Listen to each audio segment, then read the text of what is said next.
अस्सलाम वालेकुम। उम्मीद करता हूँ कि आप सब खैरियत से होंगे। तो आज एक नए टॉपिक के साथ हम आपके सामने आए हैं। तो टॉपिक स्टार्ट करने से पहले जो नए व्यूवर्स आए हैं वो हमारे यूट्यूब चैनल को लाजमी सब्सक्राइब करें, साथ बेल आइकन को भी दबा दें ताकि हमारी हर आने वाली वीडियो आप तक बआसानी पहुँच सके।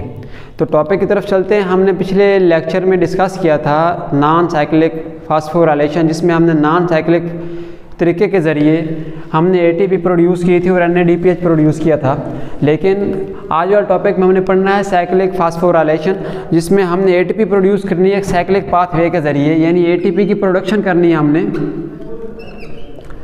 एटीपी प्रोडक्शन करेंगे इसकी साइक्लिक पाथवे के ज़रिए, यानी एक साइक्लिक पाथवे होगा जिसमें हमने एटीपी को प्रोड्यूस करना है। तो सबसे पहले इसके थोड़ा सा बैकग्राउंड जानते हैं कि इसकी ज़रूरत क्यों पेश आई कि नॉन साइक्लिक तो हो जाता है, उसमें एटीपी भी मिल जाती है, NADPH भी मिल जाती है। तो साइक्लिक फास्फोरिलेशन क्यों वाक़या होता है, ये इसकी अकरेंस क्यों होती है, तो ये बताते हैं कि जब डार्क रिएक्शन हो रहा होता है ना, तो उसमें एटीपी इस्तेमाल होती है शुगर की प्रोडक्शन के लिए। जब कैल्विन साइकिल के अंदर एटीपी कम में इस्तेमाल होती है, नॉन साइक्लिक फास्फोराइलेशन में तो NADPH बन रही होती है लेकिन एटीपी की ज़रूरत नहीं होती, तो एटीपी हमारे साइकिल जो डार्क रिएक्शन उसमें कम में इस्तेमाल होगी। लेकिन एक पॉइंट ये आता है कि हमारे पास NADPH ज़्यादा मिकदार में अकोमोडेट हो जाती है। जब ये ज़्यादा मिकदार में हमारे सेल के अंदर यानी थैलेमोइड मेम्ब्रेन के अंदर जमा हो जाती है, तो ये हमारे नॉन साइक्लिक फास्फोराइलेशन के प्रोसेस को रोक देगी और एक साइक्लिक फ्लो ऑफ इलेक्ट्रॉन को जारी करवा देती है, जिसे हम कहते हैं साइक्लिक फास्फोराइलेशन, जिसमें हमने एटीपी को प्रोड्यूस करना होता है। अब इसमें क्या होता है कि अब डार्क रिएक्शन के दौरान जो एटीपी इस्तेमाल हो रही थी वो कम हो गई है, लेकिन NADPH तो पहले बन रही थी, वो ज़्यादा है। तो हमने NADPH नहीं बनानी, लेकिन एटीपी हमने लाजमन बनानी है। तो इसके लिए जो अल्टरनेटिव पाथवे इलेक्ट्रॉन इस्तेमाल करते हैं उसे कहते हैं हम साइक्लिक पाथवे। इसमें क्या होता है कि इलेक्ट्रॉन सेम वही सिस्टम होगा, इसमें फोटो सिस्टम 2 इस्तेमाल नहीं होता, इसमें ओनली फोटो सिस्टम 1 इस्तेमाल होगा। जब ये लाइट को अब्जॉर्ब करता है फोटो सिस्टम 1, तो इलेक्ट्रॉन यहाँ से फ्लो करते हुए प्राइमरी इलेक्ट्रॉन एक्सेप्टर की तरफ चले जाते हैं। यहाँ से ये इसने इलेक्ट्रॉन को रिसीव किया, रिसीव करने के बाद ये इलेक्ट्रॉन ट्रांसपोर्ट चेन में आते हैं। फिर रिडक्शन इलेक्ट्रॉन को रिसीव करता है, इलेक्ट्रॉन रिसीव करने के बाद उसे साइटोक्रोम कॉम्प्लेक्स को दे देता है।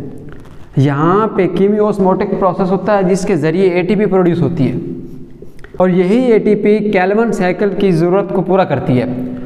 अब यहाँ से जो इलेक्ट्रॉन फ्लो कर रहे थे वो फोटो सिस्टम 1 से निकलने वाले हाई एनर्जी इलेक्ट्रॉन ने जो होल पैदा किया था उस होल को वो आके फिल कर लेते हैं, क्योंकि ये एक साइक्लिक पाथवे है, यानी यहाँ से शुरू होता है और यहाँ पे आगे ख़त्म हो जाता है। जहाँ से शुरू होता है वहाँ पे आगे ख़त्म हो गया, यानी क्योंकि ये in the form of cyclic है, तो इसलिए हम कहते हैं साइक्लिक फास्फोराइलेशन, यानी साइकिल के फॉर्म में एटीपी की प्रोडक्शन।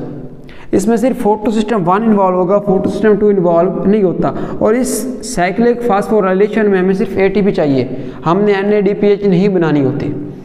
तो यही आज हमारा टॉपिक था, इसका मैं आपको ओवरव्यू दे देता हूँ। इसमें हमने क्या करना है, साइक्लिक फास्फोराइलेशन नाम से ज़ाहिर है हमने साइक्लिक पाथवे के ज़रिए फोटो एटीपी को बनाना है। इसमें क्या होता है कि इलेक्ट्रॉन एक साइक्लिक पाथवे अपना लेते हैं जिसमें फोटो सिस्टम 1 इन्वॉल्व होता है, फोटो सिस्टम 2 इसमें इन्वॉल्व नहीं होता। इसमें हमने सिर्फ और सिर्फ एटीपी को प्रोड्यूस करना होता है जो कैल्विन साइकिल में इस्तेमाल होती है, ठीक है। इसमें हमने NADPH बिल्कुल इस्तेमाल नहीं करनी, क्योंकि ये इन द फॉर्म ऑफ होता है साइक्लिक, इसलिए हम कहते हैं साइक्लिक पाथवे। तो आज का हमारा यही लेक्चर था। आगे मज़ीद लेक्चर बायोलॉजी के लेने के लिए हमारे YouTube चैनल को सब्सक्राइब कर दें, साथ ही बेल आइकन को प्रेस कर दें ताकि हमारी यार नई आने वाली वीडियो आप तक बआसानी पहुंच सके। शुक्रिया।